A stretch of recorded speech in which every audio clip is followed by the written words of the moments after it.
सजीवं साद्वैतं सावधूतं परिजनसहितं श्रीकृष्णचैतन्यदेवं श्रीराधाकृष्णपादान् सहगणललिता श्रीविशाखान्वितांश्च यस्य प्रसादात् भगवत्प्रसादो यस्या प्रसादान्न गतिः कुतोऽपि ध्यायां स्तुमंस्तस्य यशस्त्रिसन्ध्यां वन्दे गुरुः श्रीचरणारविन्दं नमो महावदान्याय कृष्णप्रेमप्रदायते कृष्णाय कृष्णचैतन्य नाम्ने गौरत्विषे नमः। हे कृष्ण करुणा सिन्धु दीनबन्धु जगत्पते गोपेश गोपिकान्त राधाकान्त नमोस्तुते तप्त काञ्चन गौरांगी राधे वृन्दावनेश्वरी वृषभानुसुते देवी त्वं नमामि हरिप्रिये। जय रूप सनातन भट्ट रघुनाथ श्रीजीव गोपाल भट्ट दास रघुनाथ এই ছে গোসাইর করি চরণ বন্দন जहाँ होइते विघ्न नाश अभीष्ट पूरण वाञ्छाकल्पतरुभ्यश्च कृपा सिन्धुभ्येव च पतितानां पावनेभ्यो वैष्णवेभ्यो नमो नमः। हरे कृष्णा कृष्णा कृष्णा हरे हरे हरे राम राम राम हरे हरे।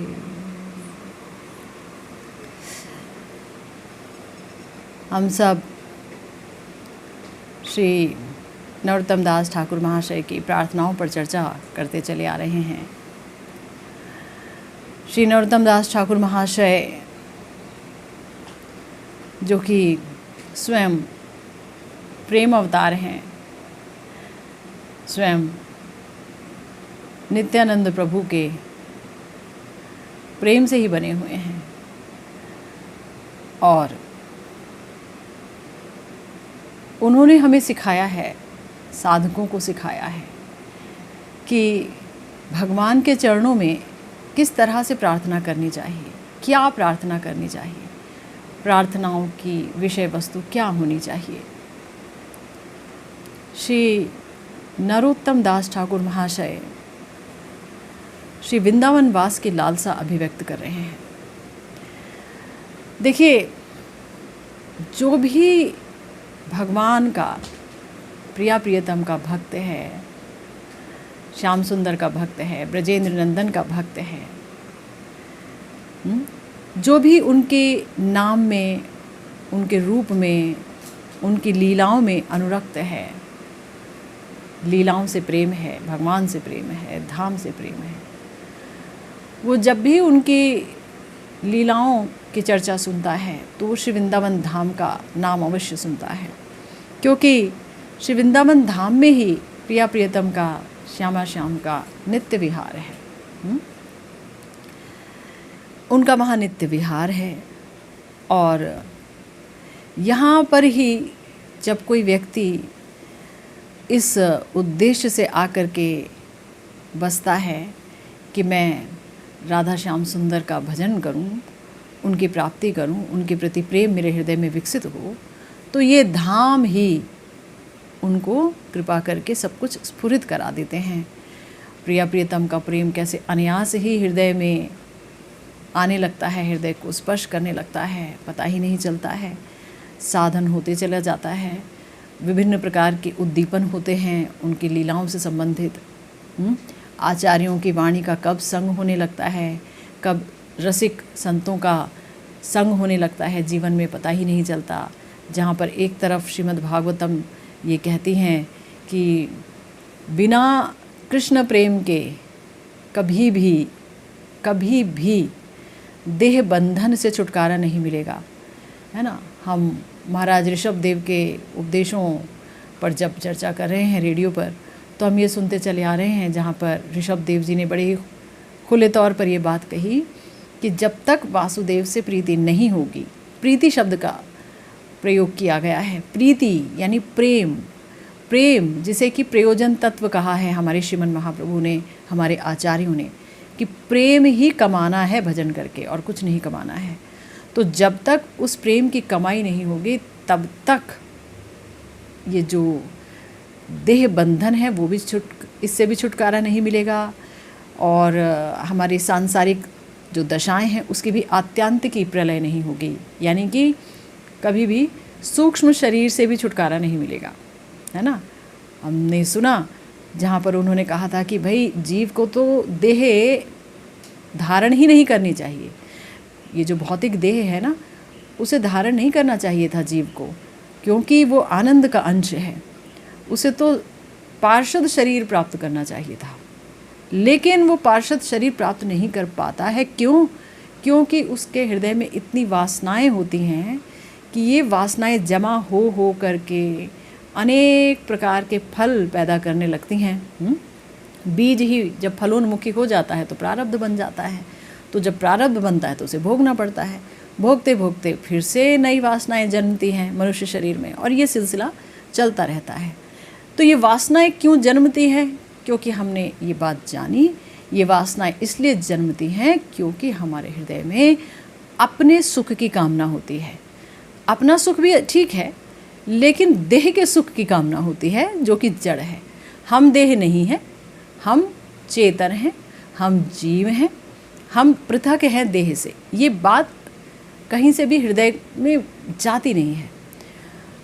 तो जब देह को मैं मान बैठते हैं और दैहिक को मेरा मान बैठते हैं और उसमें अत्यंत आसक्ति हो जाती है, तो ये जो वासनाएं हैं ये हृदय में उठने लगती हैं और हमें कर्म में प्रवृत्त करा देती हैं। हम नित्य नए नए कर्म करने लगते हैं, फिर वहाँ सफल असफल सफल असफल होते रहते हैं।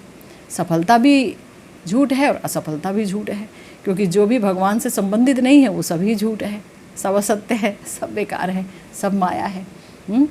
लेकिन जो लोग भगवान के भक्तों का संग प्राप्त करते हैं, उनके हृदय में ये एक कामना जागृत हो जाती है कि मुझे ठाकुर जी को पाना है, उनकी सेवा पानी है, मुझे सेवा के अलावा कुछ नहीं पाना है, मैं सेवा के अलावा कुछ नहीं चाहता। मुझे एक ही बात समझ आती है कि मैं राधा रानी की दासी हूँ, युगल सरकार की दासी हूँ, गौर चंद्र का दास हूँ, गौर हरि का। और मेरा कौन है? मेरे ठाकुर जी हैं, मेरे गुरुवर्ग हैं, मेरे आचार्य वर्ग हैं, ये भक्त जितने भी हैं सब मेरे हैं, ये धाम मेरा है ना, ये धाम मेरा है। तो भगवान से संबंधित हर वस्तु से उसे प्रेम होता चला जाता है। और धाम जो है, भगवत धाम, ये जो श्री वृंदावन धाम है, इनसे तो बहुत ही प्रेम हो जाता है साधक को। और अगर कोई यहाँ वास करता है तो फिर ये सारी चीज़ें जो बताई गई कि भाई सत्संग का हासिल होना बहुत ज़रूरी है, यहाँ अनायास ही मिल जाता है।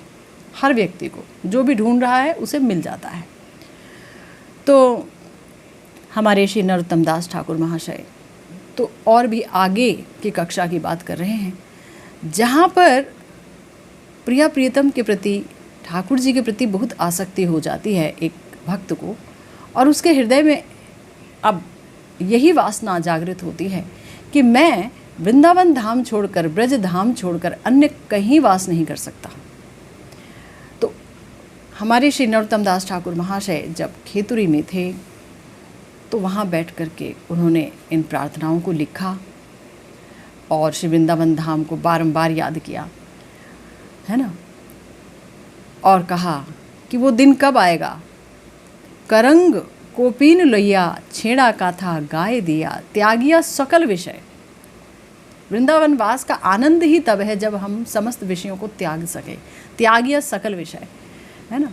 अगर विषय ही हमारा पीछा कर रहे हैं और विषय विष आमिष में हमारा मन एकदम जड़ा हुआ है, विषय विष आमिष, है ना। ये विषय छोड़ते नहीं हैं, ना इंद्रियां इन्हें छोड़ पाती हैं, लेकिन अगर भगवान का भजन जीवन में आ गया है तो विषय छूटते चले जाते हैं, क्योंकि हमें हायर रस मिल जाता है ना। उच्चतम रस जिसे मिल जाए तो फिर वो न्यून रसों को, या कहिए रस तो नहीं कहेंगे, इसे कहेंगे जुगुप्सित कुरस, उसकी तरफ कौन ध्यान देगा भला। तो त्यागिया सकल विषय कृष्ण अनुराग होबे, ब्रजेर निकुंजे कौबे, जाइया करिबो निजालय, हरि हरि कबे मोर होई बेसुदिन, फल मूल वृंदावने खाइया दीवावसाने, भ्रमिबो हुइया उदासीन, शीतल जमुना ज्वले स्नान करी कुतूहले, प्रेमावेशे आनंदित होइया, बाहु रूपर बाहु तुली, वृंदावने कुली कुली, कृष्ण बोली बेड़ा वो कांदिया। ये है वृंदावन वास का तरीका। हृदय में उत्कंठा हो बहुत अधिक कि तुम्हारी लीला यहीं तो होती है प्रिया प्रियतम, इन वीथियों में ही तो तुम्हारी लीला है, इन कुंज निकुंजों में ही तो तुम्हारी लीला है। और यहाँ ये जिस रज को रजरानी कहा जाता है वो तुम्हारे चरण से स्पर्शित है ना। उस रज को देख के उत्कंठा बढ़े। तो जब ऐसा होता है कि व्यक्ति बाहु रूपर बाहु तूली, वृंदावने कूली कूली, कृष्ण बोली बेड़ा बो कांदिया, ये हालत हो जाती है कि कृष्ण बोल करके वो रोते रोते वृंदावन में भटकता है। भटकन तो नहीं कहेंगे, वस्तुतः यही असली मंजिल है, मगर वो यहाँ वहाँ जाता है, तड़पता है प्रिया प्रियतम की याद में। देखिए ये तड़प बहुत ज़रूरी है, ये तड़प ही है जो हमें हमारे अभीष्ट से मिलाएगी। अगर तड़प विहीन भजन किया तो क्या किया, अगर तृष्णा विहीन भजन किया तो फिर भजन में क्या आनंद आया। यांत्रिक भजन हुआ तो हमारे श्रीपाद सनातन गोस्वामी जी कहते हैं कि यांत्रिक भजन से तो कुछ हासिल होने वाला नहीं है ना। जब हम कृष्ण नाम लेते हैं तो उसमें इतना उत्कंठा होनी चाहिए, उसके अंदर इतनी तृष्णा होनी चाहिए कि वर्णन करते हैं हमारे श्रीपाद सनातन गोस्वामी जी बृहद भागवतामृतम में कि जैसे रात को चक्रवाक और चक्रवाकी पक्षी बिछुड़ जाते हैं, ये नियम होता है, तो दोनों एक दूसरे के लिए जो क्रंदन करते हैं, जो भयंकर क्रंदन करते हैं, तो वो जो क्रंदन है जिस प्रकार से एक दूसरे के लिए वो करते हैं, वैसा ही क्रंदन हो हरिनाम करते हुए हृदय में अभीष्ट के लिए, तो फिर उससे भगवान आकर्षित होते हैं। आकर्षित मात्र इसी से ही होते हैं जब तृष्णा युक्त भजन हो, है ना। तो इसीलिए यहाँ बोल रहे हैं कृष्ण बोली बेड़ा वो कांदिया।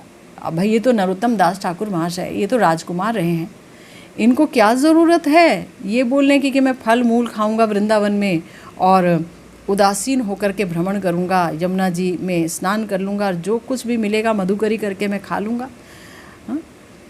देखी वो संकेत स्थान जुड़ावे तापित प्राण, प्रेमावेशे गोड़ा गोड़ी दीवो।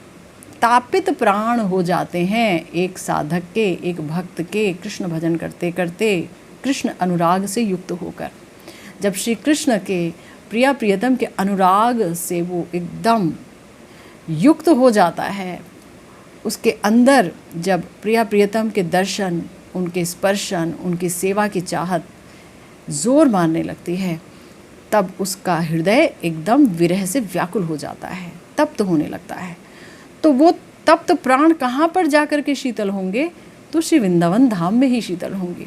क्योंकि जब देखूंगा उनके लीला स्थलियों को तो जुड़ावे तापित प्राण, प्रेमावेशे गोड़ा गोड़ी दीवो, लौटने लगूंगा यहाँ की रज में, है ना। कि लीला तो नित्य है, ये बात मेरे अंतर मन में सदा जागृत रहेगी कि लीला नित्य है, आप अभी भी यहाँ पर हो, है।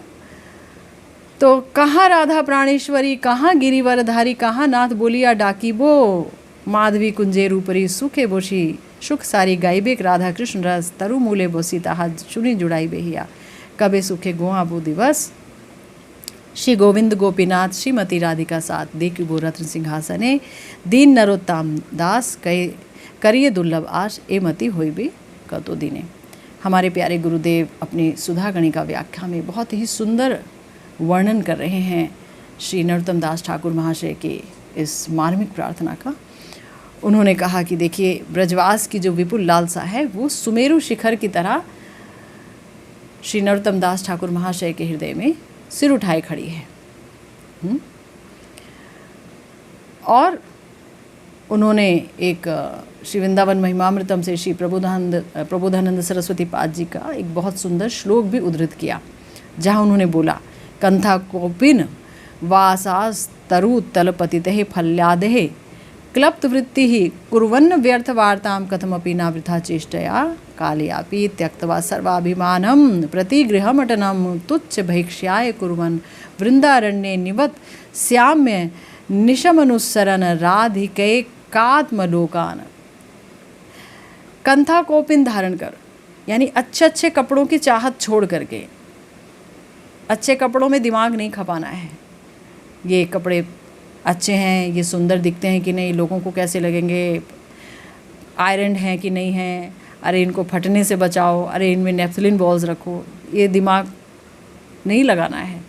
तो क्या, कंथा कोपिन धारण कर, कहीं भी आसानी से मिल जाता है, इस तरीके के वस्त्र, साधारण वस्त्र धारण कर, और पेड़ों से नीचे गिरे फल आदि से निर्वाह कर, किसी भी प्रकार की व्यर्थ बातों और चेष्टाओं में समय बिताए बिना।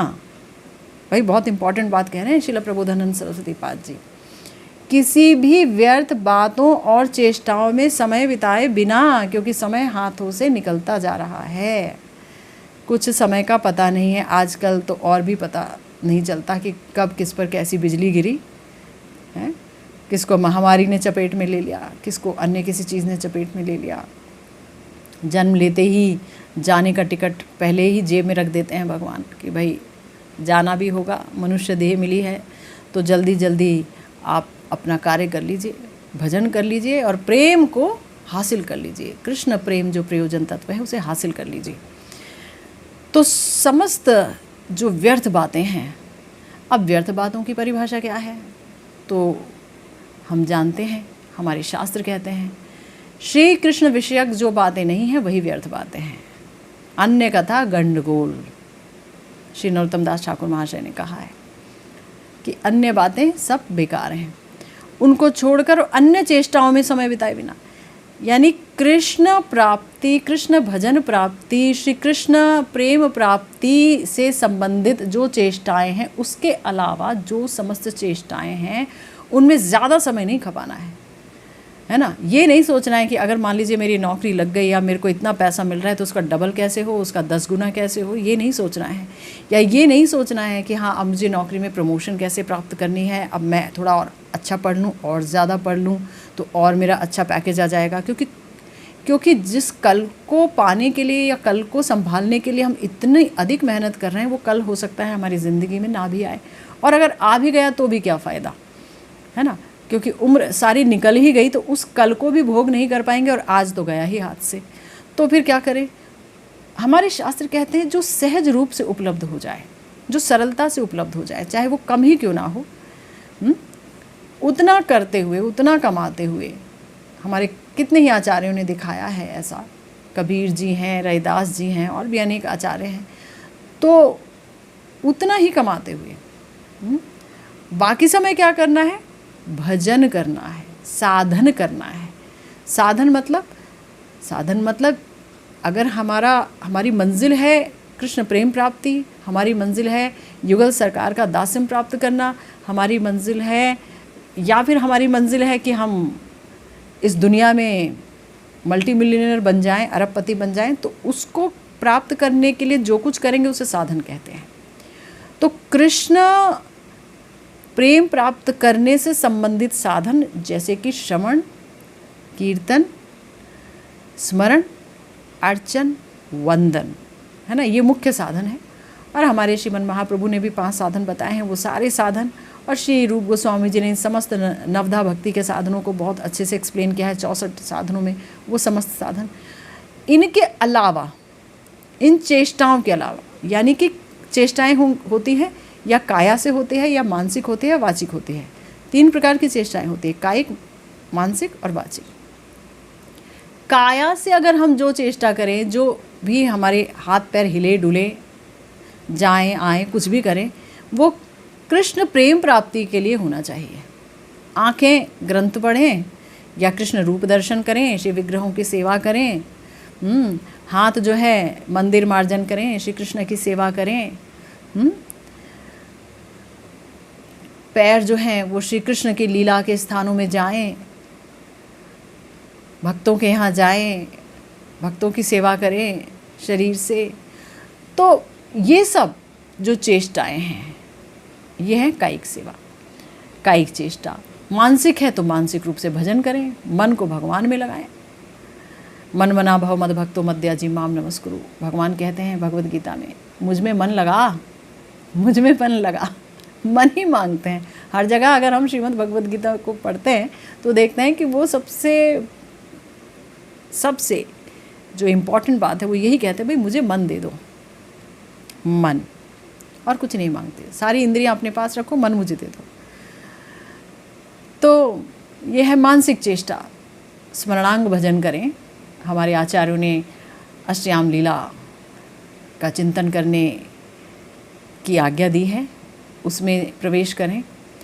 और फिर है वाचिक, कृष्ण नाम करें, कृष्ण लीला, कृष्ण गुण, युगल सरकार की लीलाओं पर, युगल सरकार के गुणों पर आधारित कीर्तन करें। श्री गौरचंद्र निताई गौर का कीर्तन करें, उनका नाम लें। ये है वाचिक, है ना। और जब भी बोलें तो कृष्ण कथा बोलें, कृष्ण प्रसंग बोलें, कृष्ण चर्चा हो।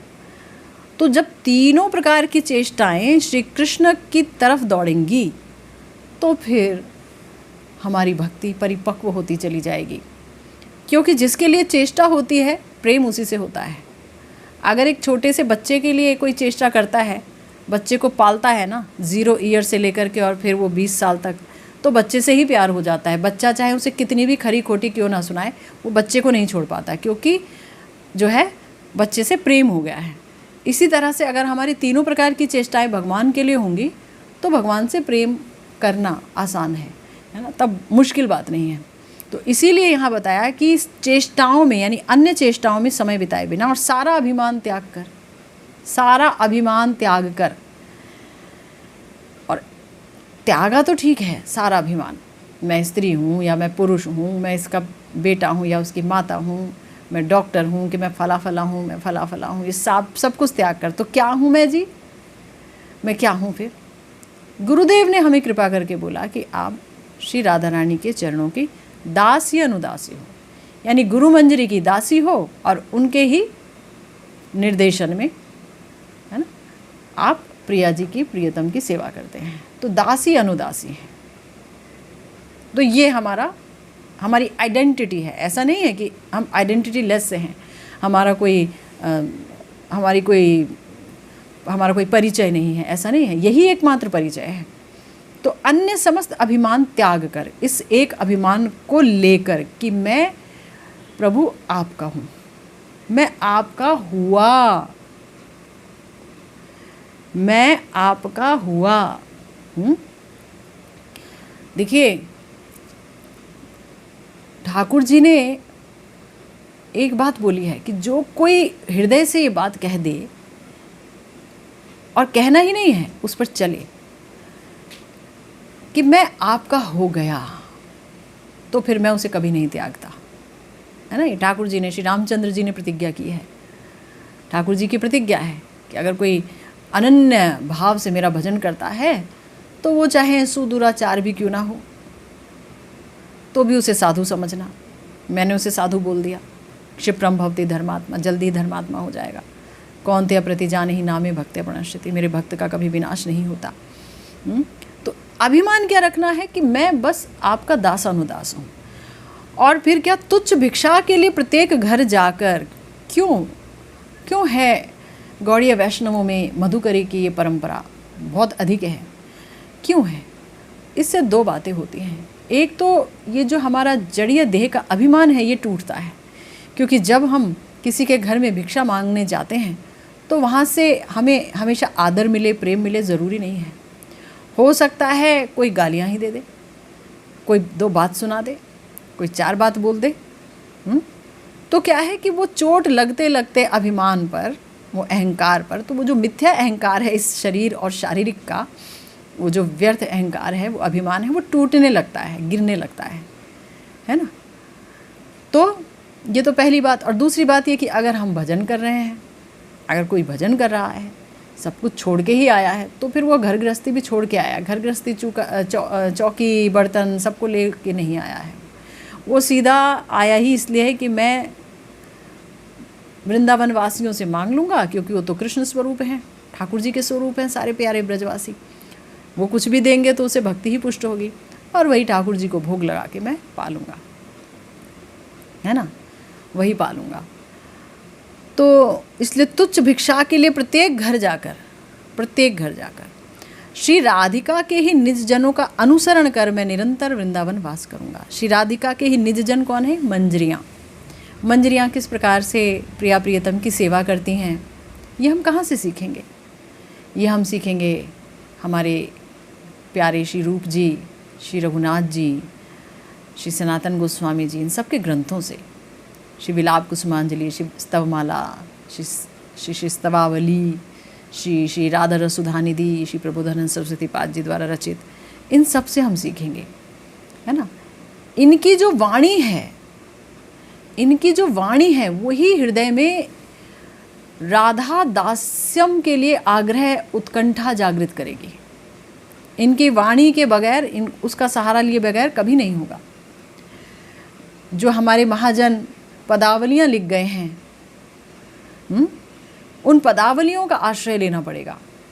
तो उनका अनुसरण, वो हैं श्री राधा जी के निज जन, इनका अनुसरण कर, है ना। क्योंकि यहाँ लिखा है ना, वृंदारण्य निवत्स्याम्य निशम अनुसरण राधिके कात्मलोकान, राधिका जी के आत्मलोक जो है, निज जन जो है, ये सब करूँगा और निरंतर वृंदावन वास करूँगा। श्रील ठाकुर महाशय कहते हैं कि श्री कृष्ण चरण कमलों में मेरा ऐसा अनुराग कब होगा कि सभी विषयों का त्याग कर निष्किंचन भाव से ब्रज निकुंज में अपना आलय बनाऊंगा, या ब्रज निकुंज का एकांत भाव से आश्रय लूँगा। फिर कहते हैं, हरि हरि कबे मोर होइबे सुदिना, फल मूल वृंदावने खाइया दिवावसाने भ्रमिबो होइया उदासीन। हाय हाय, मेरा ऐसा शुभ दिन कब आएगा कि देह रक्षा के लिए दिनांत में एक बार मात्र अनायास लब्ध फल मूल आदि खाकर उदासीन होकर, अर्थात विषय वितृष्ण होकर श्री वृंदावन धाम में घूमूंगा। ये उदासीनता या विषय वितृष्णा ब्रज माधुरी आस्वादन का ही अनुभव है, ऐसा जानना होगा। बहुत सुंदर बात कही गुरुदेव ने, जहाँ पर नरोत्तम दास ठाकुर महाशय कह रहे हैं कि कब ऐसा होगा कि मैं देह की रक्षा के लिए दिन के अंत में मात्र एक बार आहार करूँगा, फल मूल खा लूँगा, बस जो अनायास से ही लब्ध है। जिस समय इन प्रार्थनाओं को लिखा गया था, उस समय वृंदावन एक गहन वन रहा है, और यहाँ पर विभिन्न प्रकार के फल फूल उत्पन्न होते ही थे। आज तो हम यहाँ देखते हैं ना बहुत सारे बिल्डिंग्स वगैरह, लेकिन पहले ऐसा नहीं था। तो पहले जो है अनायास ही फल आदि उपलब्ध हो जाते थे वृंदावन वासियों को, कोई यत्न नहीं करना पड़ता था। तो यहाँ पर वही प्रण ले रहे हैं कि बस एक बार खा लूँगा।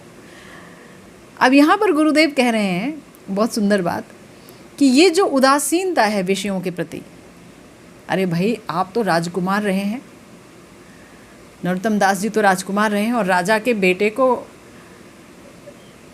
षड रस की क्या कमी है? हर तरह का रस उनको उपलब्ध है खाने के लिए, क्या नहीं खाया उन्होंने? मतलब एक से एक अच्छा व्यंजन खाया। लेकिन कहते हैं ना, श्री रूप गोस्वामी जी ने भी कहा उपदेशामृतम में कि ये जो जिह्वा है ना, जिह्वा ये अगर कोई दमन कर ले तो वो बहुत कुछ जीत सकता है। जीभ का रस, हमारे सिद्ध कृष्णदास बाबा जी महाराज थे गोवर्धन के, तो वो क्या करते थे, जब वो भजन में आए तो उनको कभी मन होता था शुरू में कि मैं जो है कुछ खाऊं अच्छी चीज़, जिह्वा जो है, जीभ जो है वो ललचा रही है कुछ खाने के लिए अच्छी चीज़। तो वो तो भजनानंदी थे, और जीभ के इस डिमांड पर उनको क्रोध आ जाता था। वो जीभ को बोलते थे अभी तुमको हम मज़ा चखाते हैं। वो लाते थे ढेर सारा नीम और जीभ को खिला देते थे, लिखा जब जब जीभ हिलती डुलती थी कुछ अच्छा रस मिल जाए तब नीम लाते थे और खाते थे। ऐसा करते करते उनकी आंखें चली गईं। सुन करके किसी को ये करना नहीं चाहिए क्योंकि इससे आंखों पर बुरा असर आता है, लेकिन वो इस तरह से अपने जीभ को कंट्रोल किए और उनकी आंखें चली गईं। फिर तो उसके बाद आपको पता ही है कि कैसे जो है उन पर कृपा हुई है ललिता जी की, श्री सनातन गोस्वामी पाद जी की, और तब उनके नेत्रों को वो वापस लेकर के आए और संस्कृत भी सीखना चाह रहे थे श्री कृष्णदास बाबा जी महाराज कि मुझे कुछ ग्रंथ लिखने हैं, आज्ञा हुई है। तो श्रीपाद सनातन गोस्वामी जी ने कहा संस्कृत आपके हृदय में स्वयं ही स्फुरित हो जाएगी, अब इस उम्र में क्या पढ़ेंगे लिखेंगे, क्योंकि जब वो पढ़ते व्याकरण तो लीला का आवेश चला जाता और लीला में डूबते तो संस्कृत का आवेश चला जाता। तो उन्हें समझ नहीं आ रहा था क्या करूं, कैसे मैं श्री जी की आज्ञा को पूर्ण करूं, मुझे ग्रंथ लिखना है। तो फिर उन पर कृपा हुई और सब कुछ हृदय में ही स्फुरित हो गया। बहरहाल ऐसे ही हमारे जो श्री रघुनाथ दास गोस्वामी जी हैं, उनके बारे में तो आपने सुना ही है कि कैसे वो अपने जीवा पर इतना काबू किए हुए थे कि वो क्या खाते थे, मतलब बहुत बहुत ज़्यादा विख्यात है ये बात कि वो सिर्फ एक मतलब चुल्लू भर, उससे भी कम मट्ठा ही पान करने लगे थे। अंत में जब रूप सनातन आदि भी चले गए थे तब बहुत शोकाकुल हो गए थे और बहुत इसरार करने पर, बहुत मनाने पर वो थोड़ा सा मट्ठा पान कर लेते थे बस, और कुछ नहीं खाते थे। तो ये जो विषयों के प्रति ये जो वैराग्य है, जहाँ ज्ञानी लोग जानबूझकर उसे अपनाते हैं, नैति नैति कहते हैं, ये नहीं ये नहीं ये नहीं ये नहीं खाना, वो नहीं करना, इंद्रियों का ज़बरदस्त दमन करते हैं। गुरुदेव यहाँ पर कह रहे हैं कि नहीं, ये उदासीनता ब्रज माधुरी आस्वादन का ही अनुभव है ना, ब्रज माधुरी का ही अनुभव, यानी कि जो व्यक्ति प्रिया प्रियतम की लीलाओं में डूबा हुआ है अच्छी तरह से, है ना, वो व्यक्ति अपने आप ही इन विषयों से दूर हो जाएगा, है ना। यानी कि जो व्यक्ति ब्रज लीला के अंतरंग विषयों को अच्छी तरह से जानता है और उसमें डूबा हुआ है, उसका आस्वादन पा रहा है प्रिया प्रियतम की लीलाओं का, तो कहाँ वो ये सोचेगा कि हाँ मेरे को अब ये खाने को दो, वो खाने को दो। अगर हृदय में यही लालसा जागृत हो रही है तो इसका मतलब यह है कि अभी उच्चतम रस में प्रवेश नहीं हुआ है ना। तो आगे कह रहे हैं गुरुदेव श्रील प्रबोधानंद सरस्वती पाद जी को ही कोट कर रहे हैं कि वृंदा कानन काननस्य परमा शोभा परातः परानंद त्वद्गुण वृंदमेव मधुरम येनानिशम गीयते। हा वृंदावन कोटि जीवनमपि त्वत्तो हति तुच्छम यदि ज्ञातम तर्हि किमस्ति यत्ऋण कवच्छक्येत नोपेक्षितुम। क्या कह रहे हैं कि हे वृंदावन, तुम्हारी शोभा परात परा है। हे परमानंद, साधक तुम्हारी मधुर गुणावली अहर्निश गाते हैं। हे वृंदावन, साधक कोटि कोटि जीवन भी तुम्हारे लिए अति तुच्छ समझते हैं। संसार में ऐसी क्या वस्तु है जिसकी वे तृणवत उपेक्षा ना कर सकें। इस मधुर वृंदावन में मधुराति मधुर युगल माधुरी आस्वादन में साधक का चित्तमन ऐसा तन्मय हो जाता है कि इतर वस्तुओं में उदासीनता स्वतः ही जागृत हो जाती है। तो अगर किसी के हृदय में ये प्रश्न उठा कि अच्छा सब कुछ छोड़ के यहाँ आना पड़ेगा, तो इसका उत्तर यह है कि अगर यहाँ कोई आ जाता है और साधु संग करने लगता है और भजन करने लगता है तो धीरे धीरे धीरे धीरे धीरे विषयों के प्रति आसक्ति अपने आप समाप्त हो जाती है। यही कह रहे हैं यहाँ पर कि वृंदावन धाम की जो शोभा है वो परात परा है। अगर हम श्री वृंदावन महिमामृतम पढ़ते हैं या श्री आनंद वृंदावन चंपू पढ़ते हैं या श्री गोपाल चंपू पढ़ते हैं या हम श्रीमद् भागवतम का दशम स्कंद पढ़ते हैं, और भी हमारे आचार्यों की अनेक अनेक वाणियाँ हैं जिनका हम सहारा लेते हैं, तो हम ये देखते हैं कि श्री वृंदावन धाम का एक जो स्वरूप है जो कि इन आँखों को नज़र नहीं आता, जो कि प्रेम से ही प्रकट होता है, प्रेम पाने के बाद वो स्वरूप बड़ा ही विलक्षण है ना। वर्णन आता है कि कितनी ही मणिमय भूमियाँ हैं। कहीं पद्मराग मणि की भूमि है, तो वहाँ स्फटिक मणि के पेड़ हैं, तो वहाँ कनकलता आवृत की है उनको, और वहाँ मणियों के पुष्प हैं जिनके सुगंध बहुत ज़्यादा है, असल पुष्प हैं उनसे भी ज़्यादा। और कहीं असल पुष्प हैं तो वो इतने अधिक कुसुमित हैं और इतनी अधिक सुगंध निकल रही है कि वो सोच भी नहीं सकते यहाँ पर हम उसको पाना या वैसी सुगंध। तुलसी जी के बारे में इतना वर्णन आता है। तो ये तो एक बात। तो मणियों की भूमि है, अनेक प्रकार के मणियों के वहाँ पर वृक्ष हैं, मणिमय पुष्प हैं, मणिमय पक्षी भी हैं और दूसरे तरह के पक्षी भी हैं, और कोई भी वहाँ जड़ तो है ही नहीं। मणि भी जड़ नहीं है, घास भी जड़ नहीं है, पुष्प भी जड़ नहीं है, कुछ भी जड़ नहीं है। सच्चिदानंद जो हमारे हैं श्याम सुंदर हैं, वैसे ही उनका वृंदावन जो है वो सच्चिदानंदमय है।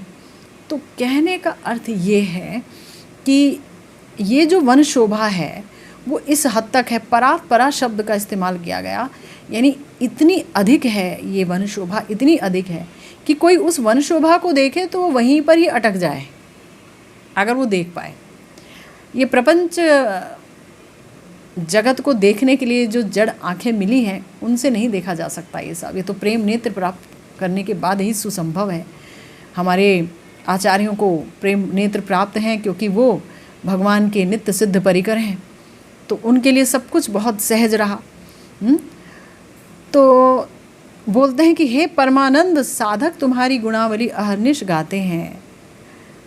वृंदावन धाम परमानंदमय है। श्री वृंदावन महिमामृतम का पाठ करें और श्री प्रबोधानंद सरस्वती पाद जी की कृपा हो, गुरु गौरांग की कृपा हो, तो हृदय में बहुत भाव उठते हैं। और श्री वृंदावन धाम का वो जो स्वरूप है जिसका वर्णन किया जा रहा है, जिसके लिए हमारे नरोत्तम दास ठाकुर महाशय स्वयं बोल रहे हैं, रूप रघुनाथ पदे होइबे आकुति, कबे हम देखिबो, कबे हम बूझिबो से जुगल प्रीति, है ना। युगल प्रीति को भी नहीं समझ सकते हैं, और बिना रूप रघुनाथ जी की कृपा के, बिना आचार्यों की कृपा के हम कब हमें देखिबो से ही श्री वृंदावन, उस से ही श्री वृंदावन बोला उन्होंने अपने प्रार्थना में कि उस वृंदावन को कब देखेंगे। अब वृंदावन धाम को तो देख ही रहे हैं, बोले नहीं उस वृंदावन धाम को कब देखेंगे, जो कि जिसकी शोभा वन शोभा परात्परा है। और साधक तुम्हारी मधुर गुणावली अहर्निश गाते हैं। साधक मधुर गुणावली अहर्निश गाएंगे ही, क्योंकि ये प्रिया प्रियतम के प्रेम को सहज रूप से प्रदान कर देते हैं श्री धाम। अगर कोई धाम अपराध ना करे तो, यदि कोई नाम अपराध ना करे तो, निरपराध भाव से अगर कोई यहाँ वास करे, सबके प्रति जो है गुरु तुल्य बुद्धि रखे। हमारे श्री प्रबोधानंद सरस्वती पाद वैसे भी कहते हैं कि यहाँ समस्त ब्रजवासियों के प्रति, चाहे वो यहाँ का एक जानवर ही क्यों ना हो, उसके प्रति भी सच्चिदानंदमय बुद्धि जब तक नहीं होगी तब तक युगल सरकार का प्रेम प्राप्त करना, उनकी लीलाओं में प्रवेश कर पाना नितांत असंभव है ना। तो इसलिए यहाँ कह रहे हैं सरस्वती पाद कि संसार में ऐसी क्या वस्तु है जिसकी वो तृणवत उपेक्षा ना कर सके, क्योंकि साधक कोटि कोटि जीवन भी तुम्हारे लिए अति तुच्छ समझते हैं। एक जीवन की बात क्या, कोटि कोटि जीवन भी तुच्छ है। मतलब वृंदावन धाम की प्राप्ति के लिए कितने ही जीवन क्यों ना लें, वो भी कम है ना, तुच्छ है। इतनी बड़ी प्राप्ति है श्री वृंदावन धाम का वास। और संसार में ऐसी क्या वस्तु है जिसकी वे तृणवत उपेक्षा ना कर सके। ये किन के बारे में बात हो रही है? ये हो रही है जातरती साधकों के बारे में बात, कि जिनके हृदय में प्रिया प्रियतम भक्तों के प्रति, धाम के प्रति, शास्त्रों के प्रति अगाध श्रद्धा है, रति जागृत हो रही है। तो ऐसे लोग वृंदावन धाम को पाने के लिए, यहाँ सदा सर्वदा वास करने के लिए हर चीज़ की तृणवत उपेक्षा कर सकते हैं। तृणवत माने तिनके के समान है, यहाँ हर चीज़ तिनके के समान है उनके लिए। हर विषय, समझ गए, हर विषय देह से संबंधित विषय या दैहिक से संबंधित विषय, स्त्री से संबंधित विषय या पुत्र से संबंधित विषय, सब कुछ तिनके के समान है जातरती भक्तों के लिए।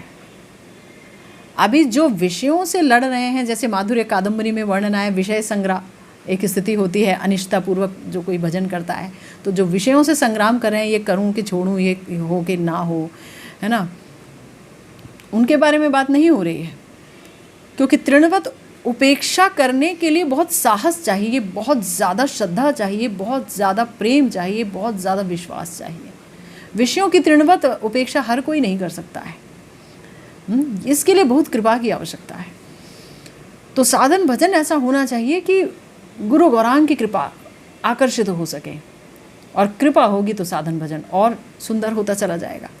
तो इस मधुर वृंदावन में मधुराति मधुर युगल माधुरी आस्वादन में साधक का चित्त मन ऐसा तन्मय हो जाता है कि इतर वस्तुओं में उदासीनता स्वतः जागृत हो जाती है, स्वतः जागृत हो जाती है। फोर्सफुली नहीं करना पड़ता है ना, ज़बरदस्ती नहीं करनी पड़ती कि हम इसे छोड़ के चलें। जैसे कि ज्ञानियों का हाल है, वो सोचते हैं कि इसे छोड़ दो, उसे छोड़ दो, संन्यास लेकर के चलें, लेकिन मन फिर भी नहीं मानता। मन जो है परिवार में अटका रहता है, मन विषयों में अटका रहता है। लेकिन यहाँ कोई राग मार्ग का भक्त यहाँ आ जाए, तो राग मार्ग के भक्त में जो प्रिया प्रियतम के रस को चाहता है, रस से युक्त है, वो व्यक्ति बहुत ही आसानी से तृणवत सब कुछ छोड़ सकता है ना। आगे श्री वृंदावन महिमामृतम का ही दृष्टांत दे रहे हैं यहाँ पर गुरुदेव। स्वात्मेश्वर्या ममाद्य प्रणय रस महामाधुरी सार मूर्तया कोहपि श्यामः किशोरः कनकवर रुचा श्री किशोर्या कयापि क्रीडात्यानंद सारांतिम परम चमत्कार सर्वस्व मूर्तिर नित्यानंगोत्तरंगैरदधि भज तदेवाद्य वृंदावनम भोः। कि आनंद सार की परावधि, परम चमत्कार, सर्वस्व मूर्ति कोई श्याम किशोर नित्य अनंग तरंग में उन्मत्त हो, मेरी प्राणेश्वरी आद्य प्रणय रस की महामाधुर्य सार मूर्ति किसी स्वर्ण कांति किशोरी के साथ जिस स्थल पर नृत्य क्रीड़ा कर रहे हैं, आज से उस वृंदावन का ही भजन करो। आहा, कितनी रसिक बात कही श्री प्रबोधानंद सरस्वती पाद जी ने। सोची, कभी विश्वास नहीं होता है उनके इन शब्दों को सुन सुन करके, एकदम से लगता है अरे महाप्रभु आपने कितनी कृपा की, कितना शुष्क हृदय था कभी इनका। प्रकाशानंद सरस्वती जी के रूप में जो वेदांत सूत्रों का पाठ करते थे और निर्गुण निराकार की उपासना में निमग्न रहा करते थे, जो साकार उपासना के महिमा को ही नहीं समझ पाते थे। और आपकी कैसी कृपा हुई कि आज ये क्या कह रहे हैं है ना। तो खैर, आनंद सार की परावधि तो श्याम सुंदर ही हैं, आनंद सार और कहीं है ही नहीं, श्याम सुंदर ही हैं। और उसकी परावधि परम चमत्कार सर्वस्व मूर्ति श्याम किशोर नित्य अनंग तरंग। अनंग क्या है यहाँ पर? अनंग माने काम, काम यानी प्रेम, अनंग यानी काम यानी प्रेम।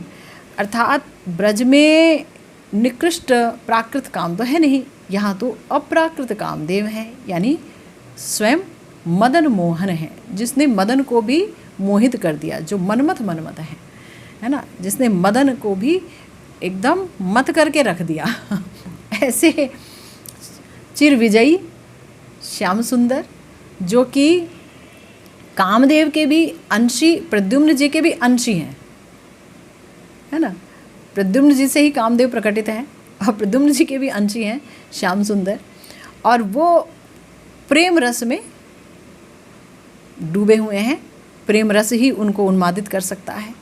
तो नित्य प्रेम तरंग में उन्मत्त होते हैं वो, और नित्य क्रीड़ा करते हैं मेरी प्राणेश्वरी आद्य प्रणय रस की, श्रृंगार रस की, महामाधुर्य सार मूर्ति स्वर्णकांति किशोरी जो हैं उनके साथ।